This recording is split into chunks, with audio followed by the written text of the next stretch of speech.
ഈ സിനിമ ഇവിടെ എല്ലാവരും സൂചിപ്പിച്ച പോലെ തന്നെ ഒരു മൈൽ സ്റ്റോൺ എന്ന് പറഞ്ഞാൽ പോരാ, നേരത്തെ ബിയുണ്ടി കൃഷി സൂചിപ്പിച്ച പോലെ ഒരു ബെഞ്ച് മാർക്ക് തന്നെയാണ്.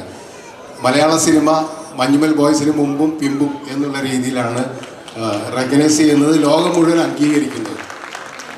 നമുക്കറിയാം മലയാളത്തിൽ ഇതിനു മുമ്പും വലിയ ഹിറ്റുകൾ ഉണ്ടായിട്ടുണ്ട്, വലിയ റെക്കഗ്നേഷൻ കിട്ടിയിട്ടുള്ള സിനിമകൾ ഉണ്ടായിരുന്നു. പക്ഷേ മഞ്ഞുമൽ ബോയ്സിന് ശേഷമാണ് മലയാള സിനിമയെ ലോകം ശ്രദ്ധിക്കാൻ തുടങ്ങിയത്.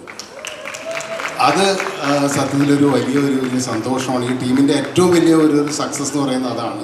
സക്സസ് മാത്രമല്ല, ഈ ടീം നമുക്ക് മലയാള സിനിമയ്ക്ക് നൽകിയിട്ടുള്ള കോൺട്രിബ്യൂഷൻ എന്ന് പറയുന്നത് അതാണ്.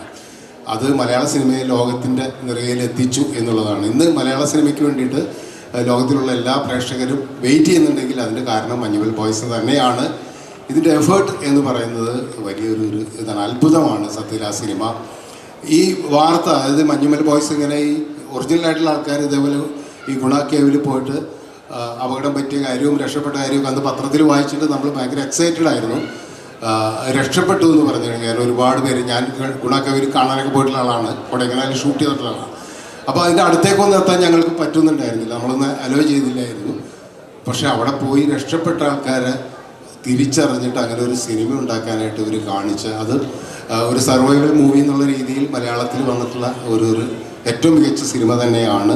അതിന് പുറകിൽ ഇവരുടെ എഫേർട്ട് എല്ലാവരെയും, എസ്പെഷ്യലി ചിദംബരം, അദ്ദേഹത്തിൻ്റെ ആദ്യത്തെ സിനിമ തന്നെ ജാനവൻ എനിക്ക് വളരെയധികം ഇഷ്ടപ്പെട്ടൊരു സിനിമയാണ്. ഞാൻ അദ്ദേഹത്തെ പരിചയപ്പെട്ടില്ല എന്നുള്ളതാണ് അദ്ദേഹത്തിൻ്റെ ഏറ്റവും വലിയ സക്സസ്. ഇനിയും വലിയ മലയാളത്തിലെ മികച്ച സിനിമകൾ ഉണ്ടാക്കാനായിട്ട് അദ്ദേഹത്തിന് കഴിയട്ടെ. അദ്ദേഹത്തിന് എല്ലാവിധ ആശംസകളും. അതുപോലെ തന്നെ അദ്ദേഹത്തിൻ്റെ തിരക്കഥ, മനോഹരമായ തിരക്കഥയാണ്. എനിക്കത് പറയാതിരിക്കാൻ കഴിയില്ല. കാരണം നിങ്ങളുടെ മേക്കിങ്ങിനോടൊപ്പം തന്നെ ഒരു നല്ല തിരക്കഥയില്ലാതെ ഇതുപോലെ സിനിമ ഉണ്ടാക്കാൻ പറ്റില്ല. അപ്പോൾ തിരക്കഥയ്ക്കും വലിയ സന്തോഷം. അതുപോലെ സിനിമാറ്റോഗ്രാഫർ ഷൈജു ഖാലിദ്, അദ്ദേഹം നമുക്കറിയാം വണ്ടർഫുൾ സിനിമകൾ നമുക്ക് സംഭാവന ചെയ്തിട്ടുള്ള സിനിമാറ്റോഗ്രാഫറാണ്, ഡയറക്ടറാണ്. അദ്ദേഹത്തെ ഞാൻ അഭിനന്ദിക്കുന്നു.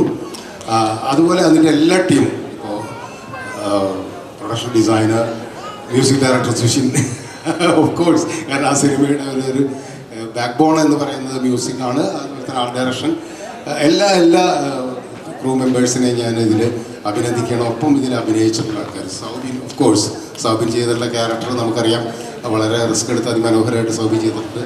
അതുപോലെ തന്നെ ശ്രീനാഥ് ബാസി, ആ കുട്ടേട്ട എന്ന് പറയുന്ന ആദ്യത്തെ ട്രെയിലറിൽ വന്നിട്ടുള്ള ആ ഒരു കരച്ചിൽ തന്നെ നമുക്ക് ആ സിനിമയിലേക്ക് എത്തിച്ചു എന്നുള്ളതാണ്.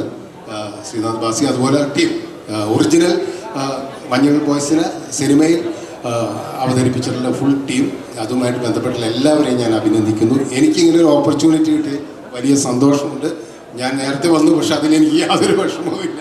കാരണം ഈ ടീമിൻ്റെ ഭാഗമാണ് ഞാൻ മനസ്സുകൊണ്ട്. അതുകൊണ്ട് എനിക്കിവിടെ നിൽക്കാൻ കഴിഞ്ഞതിൽ വലിയ സന്തോഷം. Thank you. ഒരിക്കൽ കൂടി എല്ലാവർക്കും എൻ്റെ അഭിനന്ദനങ്ങൾ. Babu Shayi, hats of.